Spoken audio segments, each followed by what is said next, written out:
اچھا یہ دیکھا، یہودیت و عیسائیت اور اسلام، اس طرح مسالک مختلف ہیں، اور قادیانیت اس کو ذکر کیا ہے، اس میں ہم روافظ کا بھی اس میں ذکر کر دیں گے،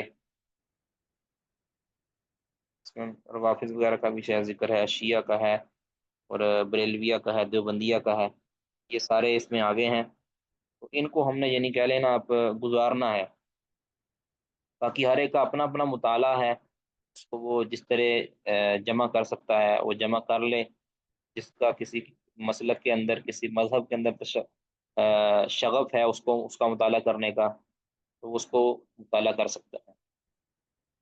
تو ہمارا جو آج کا ہے وہ یہودیت کے حوالے سے ہے، ٹھیک ہے، یہودیت، تو اس حوالے سے مکتبہ شاملہ کے اندر بھی آپ کو خاطر خواہ مواد کافی حد تک مواد ملے گا۔ تو یہ جو کتابیں ہیں ان میں ایک جو احمد دیداد کی کتاب ہے رحمہ اللہ کی، احمد دیداد کے بارے میں جانتے ہیں نا؟ جانتے؟ کون نہیں جانتے احمد دیداد کے بارے میں؟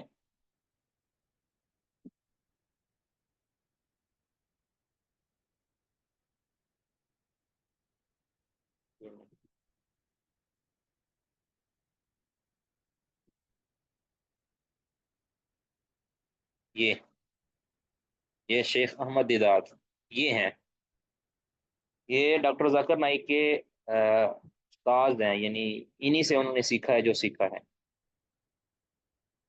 ڈاکٹر ذاکر نائک کی قابلیت تو اس حوالے سے آپ مسلمہ ہے، سارے مسلمان ہی ان کو اس حوالے سے کافی سراہتے ہیں۔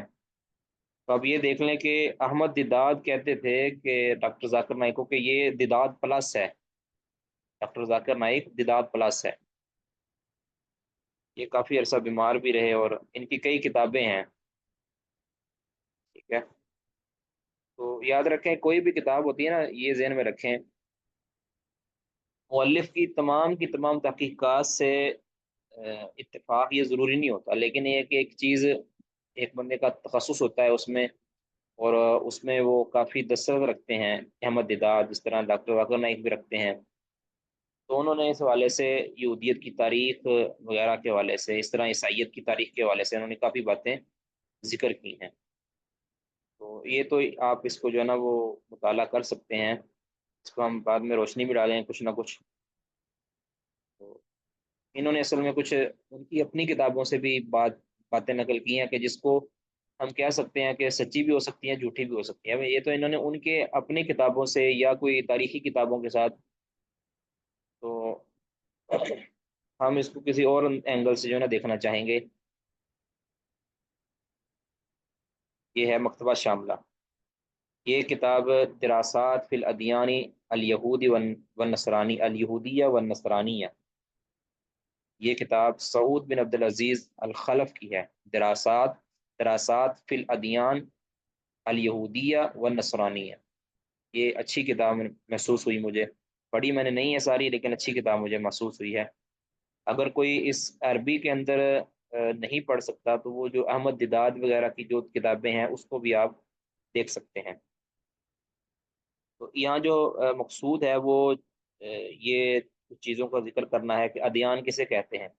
دین یاد رکھے کہ میں خلاصہ بیان کر دوں، دین ایک مکمل ضابطہ حیات ہوتا ہے، یعنی جس کے اندر عقائد، نظریات، عبادات، معاملات، اخلاقیات، خوشی غمی کے معاملات، یہ ساری چیزیں جس کے اندر ڈسکس کی جائیں اس کو دین کہتے ہیں۔ اس کے مقابلے میں ایک لفظ آتا ہے مذہب، مذہب کا مطلب اس کے اندر یعنی مذہب کا مفہوم یہ اتنا وسیع نہیں ہے جتنا دین کا مفہوم وسیع ہے، ٹھیک ہے۔ دین اور مذہب ایک ہی معنی میں بھی استعمال ہوئے ہیں، لیکن دین کا جو مفہوم ہے یہ ذرا وسیع ہے، دین ہر اس زندگی گزارنے کے ڈھنگ اور طریقے پر استعمال کیا جاتا ہے، اور اس چاہے اس کا تعلق عبادات سے ہو، معاملات سے ہو، امور حکومت سے ہو، امور خلافت سے ہو یعنی جس کے اندر انسان کی جتنی بھی زندگی ہے، چاہے آئلی ہے، چاہے وہ حکومتی ہے، چاہے وہ جس طرح کی بھی زندگی ہے، اس کے عناصر کا ذکر کیا جائے نا اس کو کہتے ہیں دین، ٹھیک ہے۔ اور مختلف ادیان ہے، جس طرح دین یہودی ہے، دین عیسائی ہے، دین ہندو مت ہے، اس طرح ایک دین اسلام بھی ہے، ٹھیک ہے؟ اسلام یہ ایسا دین ہے، لیظہرہ علی الدین کلی، اللہ تعالیٰ نے اس کو بھیجا ہی اس لیے ہے، والذی ارسل رسولہ بالہدی ودین الحق لیظہرہ علی الدین کلی ولو کرہ المشرکون، کہ اللہ تعالیٰ نے نبی صلی اللہ علیہ وسلم کی بعثت اسی لیے فرمائی ہے تاکہ آپ صلی اللہ علیہ وسلم کو ہدایت اور ہدایت دے کر اور دین حق دے کر بھیجا ہے، تاکہ تمام ادیان پر نبی صلی اللہ علیہ وسلم کے اس دین کو غالب کر دیں۔ بہرحال یہ دین کے حوالے سے کچھ باتیں ادھر کی گئی ہیں، وہ بھی قابل مطالعہ۔ اب ہے التعریف بالیہود، یہود کے حوالے سے کچھ تعارف ہے، تو ایک چند باتیں میں ذکر کر دوں جو ادھر شاید لکھی ہیں یا نہیں لکھی، میں نے اس کا مطالعہ کیا تھا کہ عام طور پہ ہم جب یہودی یا قرآن پاک کے اندر جو لفظ ہم بنی اسرائیل پڑھتے ہیں، ہمیں اور ہم دیکھتے ہیں ایک طرف اللہ تعالیٰ نے بنی اسرائیل کی مذمت کی ہے، ٹھیک ہے، ان کو خائن بھی قرار دیا ہے، ان کو کافر بھی قرار، دوسری طرف اللہ تعالیٰ نے یہود و نصارہ کی اور بنی اسرائیل کی اللہ تعالیٰ نے تعریف بھی کی ہے، کہ اللہ تعالیٰ فرماتے ہیں کہ ہم نے ان کو تمام انسانیت پر یا تمام جہان والوں پر اللہ تعالیٰ نے ان کو فضیلت دی تھی۔ تو یہ ساری چیزیں ہم پڑھتے ہیں بھی، یعنی پھر ایک قاری جو ہے نا وہ سمجھنے سے قاصر ہو جاتا ہے، پتہ نہیں ایک طرف اللہ تعالیٰ نے تعریف کی ہے، دوسری طرف اللہ تعالیٰ نے ان کی مذمت بھی کی ہے، یہ کیا مطلب ہے؟ تو دراصل سب سے پہلے ہمیں جان لینا چاہیے بنی اسرائیل کہتے کسے ہیں۔ قرآن پاک نے جو بنی اسرائیل کا لفظ بھی بولا ہے، یہود کا لفظ بھی بولا ہے، اوت الکتاب کا لفظ بھی بولا ہے، وغیرہ وغیرہ۔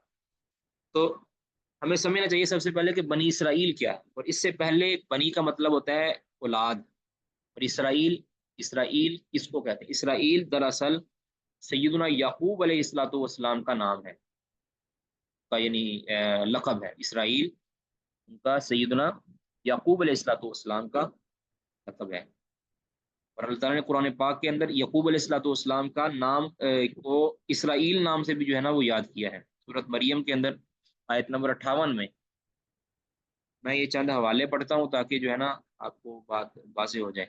سورہ مریم آیت نمبر 58 کے اندر اللہ تعالیٰ نے فرمایا ہے وَمِمَّنْ حَمَلْنَا مَعَ نُوحٍ وَمِنْ ذُرِّيَّةِ إِبْرَاهِيمَ وَإِسْرَائِيلَ، ٹھیک ہے، تو ابراہیم کی اولاد کیا ہے؟ آگے فرمایا کہ وَإِسْرَائِيلَ وَمِمَّنْ هَدَيْنَا وَاجْتَبَيْنَا، تو معلوم یہ ہوا کہ اسرائیل یہ سیدنا یعقوب علیہ الصلوۃ والسلام کا لقب ہے، اور ان کی جو اولادیں ہیں ان کو بنی اسرائیل کہتے ہیں، ٹھیک ہے۔ اور یہ جو بنی اسرائیل قوم ہے نا، یعنی ان کی اولادوں میں سیدنا یعقوب علیہ الصلوۃ والسلام کی اولاد میں جتنے بھی پیغمبر گزرے ہیں، اور ان کی جو رعایا ہیں یا ان کی جو امتیں ہیں، وہ ساری کی ساری بنی اسرائیل کے اندر آتی ہیں۔ اب ان بنی اسرائیل کے اندر کوئی اچھے لوگ بھی تھے، کوئی برے لوگ بھی تھے، ہر طرح کے لوگ تھے۔ اب بنی اسرائیل کے اندر یعنی سیدنا اسرائیل علیہ الصلوۃ والسلام کی اولاد کے اندر جو مشہور پیغمبر ہیں، ویسے تو بڑے ہی پیغمبر آئے ہیں جن کا ذکر ہمیں قرآن پاک میں کچھ کا ذکر کر دیا گیا، کچھ کا ذکر ہمیں، بلکہ بے شمار کا ذکر ہمیں معلوم نہیں ہے، بلکہ سارے ہی پیغمبر جو ہے نا سوائے سیدنا محمد الرسول اللہ صلی اللہ علیہ وسلم کے علاوہ باقی سارے پیغمبر تقریباً اسرائیل کے اندر ہی آئے، بنی اسرائیل کے اندر۔ تو ان میں جو مشہور نام ہے سیدنا اسرائیل یعنی سیدنا یعقوب علیہ الصلوۃ والسلام کی اولاد میں آپ جانتے ہیں یعقوب کی جو اولاد تھی ان میں یوسف علیہ الصلوۃ والسلام سب سے پہلے ہیں، پھر موسیٰ علیہ السلام بھی ان کے اندر آئے ہیں، ہارون علیہ السلام بھی آئے ہیں، داود علیہ السلام بھی آئے ہیں، سلیمان بن داود بھی آئے ہیں، ایوب علیہ السلام بھی آئے ہیں، زکریا علیہ السلام بھی آئے ہیں، اس طرح یحییٰ اور سیدنا عیسیٰ علیہ السلام، یہ سارے کے سارے جو ہیں یہ بنی اسرائیل میں سے تھے، یعنی بنی اسرائیل کے یہ پیغمبر تھے، ان کے علاوہ بھی پیغمبر تھے یہ بنی اسرائیل۔ تو یعقوب نبی سے نیچے جو ان کی اولادوں میں نبی آئے ہیں نا وہ سارے کے سارے، تو گویا بنی اسرائیل کو صرف کوسنا کلی طور پر، یعنی جو مذمتیں بنی اسرائیل کی بیان ہوئی ہیں تو اس سے مراد سارے بنی اسرائیل نہیں ہیں، اور اسی طرح جو فضیلتیں بنی اسرائیل کی بیان ہوئی ہیں اس سے مراد سارے بنی اسرائیل نہیں ہیں، کہ اس کو ذرا سمجھنے والی بات اللہ تعالیٰ نے فرمایا نا سورۃ بقرہ آیت نمبر 47 کے اندر 47 کے اندر یا بنی اسرائیل یا بنی اسرائیل اذکروا نعمتی التی انعمت علیکم وانی فضلتکم علی العالمین. اس طرح فرمایا کہ وَلَقَدْ آتَيْنَا بَنِي إِسْرَائِيلَ الْكِتَابَ وَالْحُكْمَ وَالنُّبُوَّةَ وَرَزَقْنَاهُم مِّنَ الطَّيِّبَاتِ وَفَضَّلْنَاهُمْ عَلَى الْعَالَمِينَ. سورۃ جاثیہ آیت نمبر 16. اس اعتبار سے آپ کہہ سکتے ہیں کہ بنی اسرائیل کا ایک جو تقسیم آپ کر سکتے ہیں بنی اسرائیل یہود وغیرہ کی جو ہمارے ہاں موجود ہیں اس ٹائم یہود، ان کے اعتبار سے جو تقسیم ان کی جا سکتی ہے کہ پہلی تقسیم کے اندر کیا آتے ہیں، پہلے گروہ کے اندر کیا آتے ہیں بنی اسرائیل کے، جس کے اندر سیدنا یعقوب علیہ الصلوۃ والسلام کی جو اولاد کے اندر موجود پیغمبر ہیں اور ان کے جو سچے ماننے والے ہیں وہ مراد ہے بنی اسرائیل سے، اور ان کی فضیلت اللہ تعالیٰ نے قرآن پاک میں جیسے میں نے آیات پڑھی ہیں، اس کے علاوہ بھی کچھ آیات ہیں قرآن پاک، صرف یہ ایک کہہ لیں آپ خاکے کے طور پر پڑھی گئی. اب انہی بنی اسرائیل کا نام لے کر بھی اللہ تعالیٰ نے لعنت بھی کی ہے. اس طرح قرآن پاک میں آیا ہے سورۃ مائدہ کی آیت نمبر 7 میں کہ لُعِنَ الَّذِينَ كَفَرُوا مِن بَنِي إِسْرَائِيلَ عَلَى لِسَانِ دَاوُودَ وَعِيسَى ابْنِ مَرْيَمَ ذَلِكَ بِمَا عَصَوْا وَكَانُوا.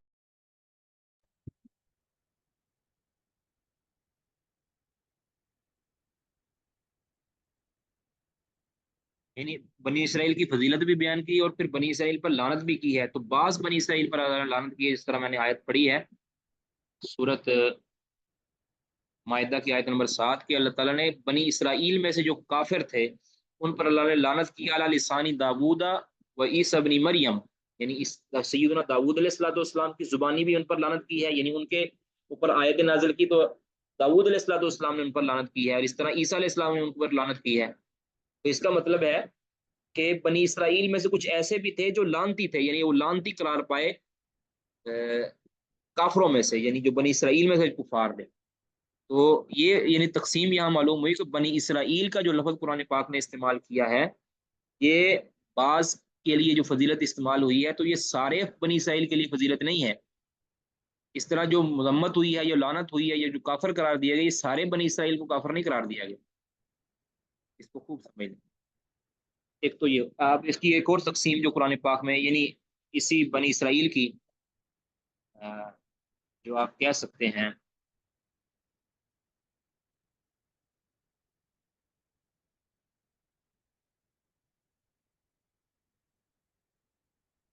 وہ ہے کہ قرآن پاک نے جو یہود کا لفظ بولا ہے، یعنی یہود جب کہا ہے تو یہود سے بھی مراد پورے یہود تو آپ جانتے ہیں نا کہ سیدنا یعقوب علیہ الصلوۃ والسلام ہی کی اولاد میں سے کسی کا نام تھا، ان کی اولاد میں سے کسی کا نام سنا، کہا جاتا ہے کہ یہودا نام تھا. اب اس کی حقیقت اللہ ہی جانتا ہے کہ یہودا نام. اور بعض نے کہا کہ جیسے ہے نا انا ہدنا الیکا، اس بعد نے کہا کہ اس طرف اس سے جو ہے نا ماخوذ ہے. بہرحال یہ ایک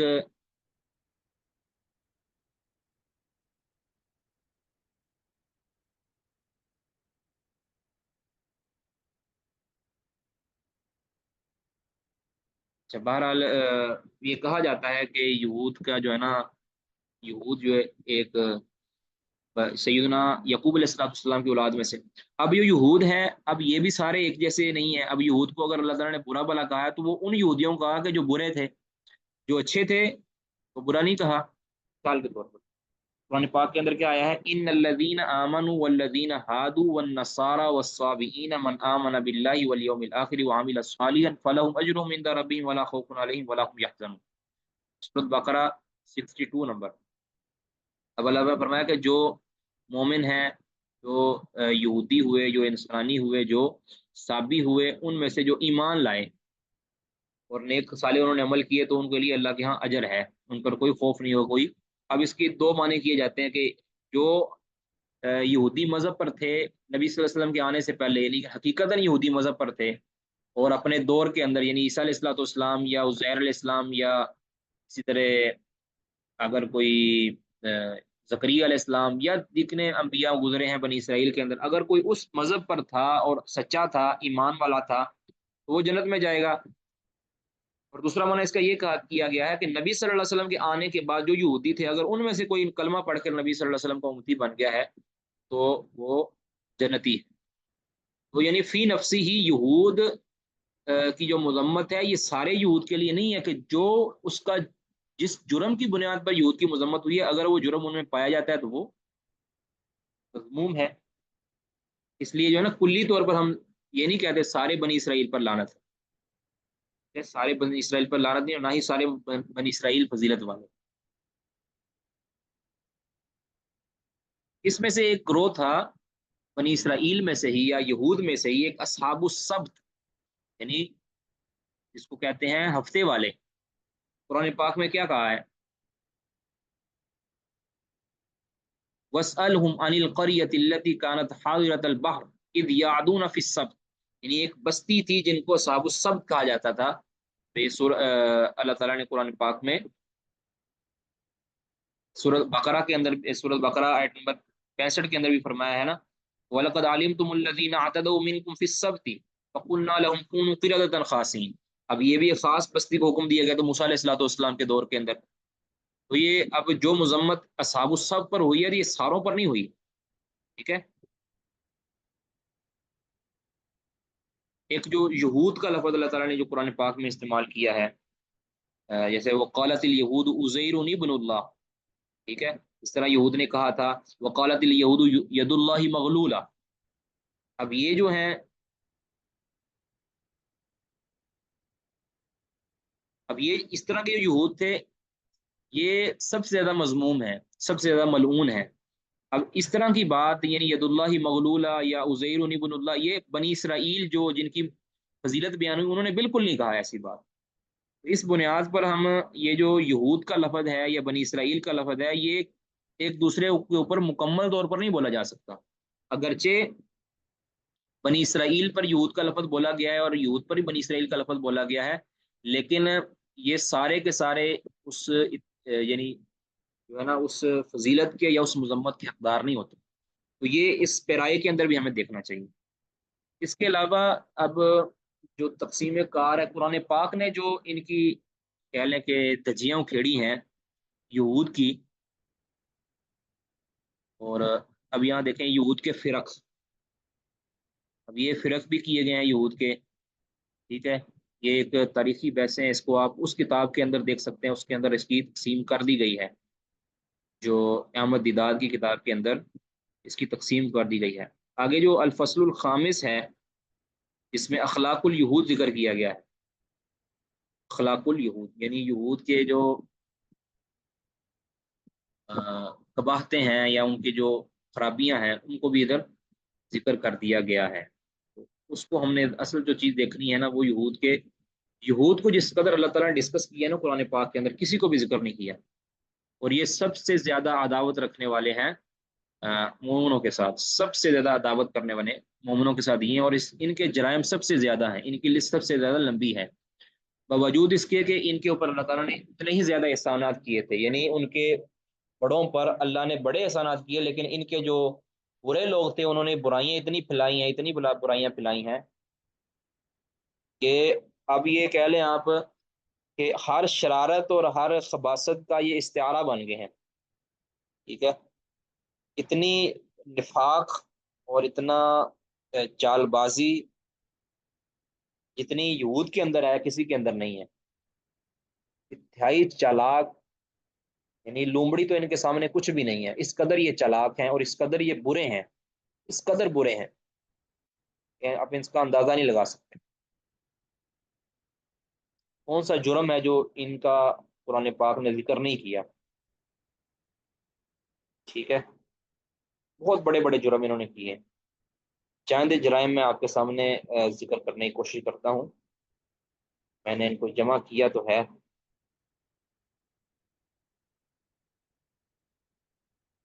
جی، سب سے پہلے تو جو یہود کے جو اخلاقیات ہیں، یہود کی اخلاقیات کا مطلب جو ان کی جو خلقی اوصاف ہیں، اوصاف آپ کو جانتے ہیں نا، وصف جو ہے یہ اچھے کے لیے بھی استعمال ہوتا ہے، برے کے لیے بھی استعمال ہوتا ہے۔ سب سے جو برا ان کا وصف ہے وہ کیا ہے جو اللہ تعالیٰ نے بیان کیا ہے قرآن پاک کے اندر؟ وہ ہے وعدوں کی خلاف ورزی کرنا، وعدے کو توڑنا، ٹھیک ہے؟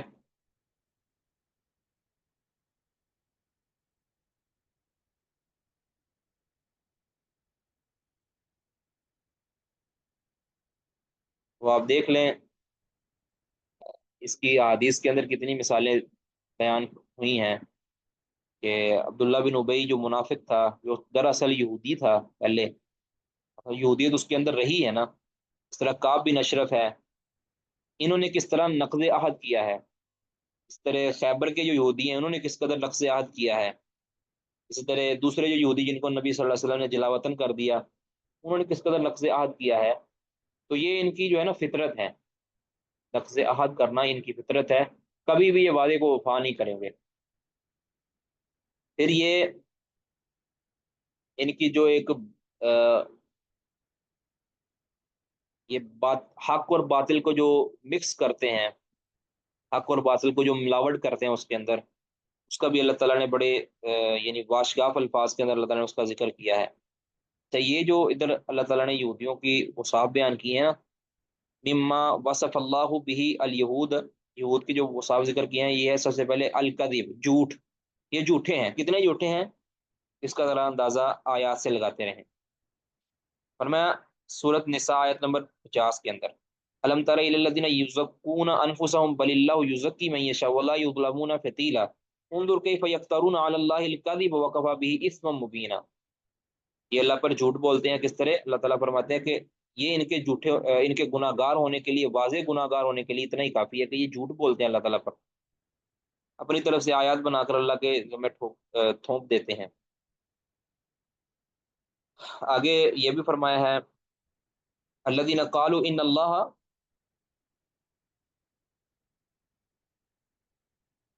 الذین قالوا ان اللہ عہد الینا الا نؤمن لرسول حتى یأتینا بقربان تأکلہ النار قل قد جاءکم رسل من قبلی بالبینات وبالذی قلتم فلم قتلتموہم ان کنتم صادقین فإن کذبوک فقد کذب رسل من قبلک۔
جی دوسری یہ جھوٹ کے اوپر بھی اور کئی آیات ہیں،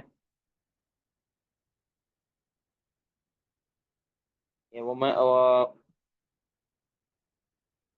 آگے دوسری ان کی خصلت بد ہے حسد، حسد کتنا کرتے ہیں یہ، حسد کی یہ تعریف کی گئی ہے۔ اور ان کا ام یحسدون الناس علی ما آتاہم اللہ من فضلہ، یعنی جو نبی صلی اللہ علیہ وسلم کو نبوت ملی ہے نا اور اللہ نے آپ کو فضیلت دی، اس پر ہی حسد کرتے تھے بھی ہماری قوم کے اندر یہ نبی کیوں نہیں آیا۔ ترا ود کثیر من اہل الکتاب لا یردونکم من بعد ایمان کفارا حسدا من عند انفسہم، یعنی حسد کی بیماری ان کے اندر پھوٹ پھوٹ کے بھری ہے۔ حب الدنیا، دنیا کے ساتھ محبت ان کو اس قدر ہے کہ اس کا کوئی حساب نہیں، حالانکہ یہ دنیا کے ساتھ محبت یہ سب سے بڑی بیماری ہوتی ہے اور یہود کے اندر یہ کثرت کے ساتھ موجود ہے۔ وَوَيْلٌ لِّلَّذِينَ يَكْتُبُونَ الْكِتَابَ بِأَيْدِيهِمْ ثُمَّ يَقُولُونَ هَٰذَا مِنْ عِندِ اللَّهِ لِيَشْتَرُوا بِهِ ثَمَنًا قَلِيلًا، یعنی یہ اللہ دنیا کی خاطر، دنیا کی محبت کی خاطر یہ اللہ کی آیات کو بنا بنا کے بیچتے ہیں، ٹھیک ہے؟ یعنی کوئی اللہ کے نام پر جھوٹ بولتے ہیں اور پھر ان آیات کو دنیا کے مال کی خاطر بیچ دیتے ہیں۔ یہ صرف ایک خاکے بیان کیے جا رہے ہیں کہ ان کی جو خرابیاں ہیں، اکثر بخل ہے، ٹھیک ہے؟ بخل بھی الذین یبخلون ویأمرون الناس بالبخل، یعنی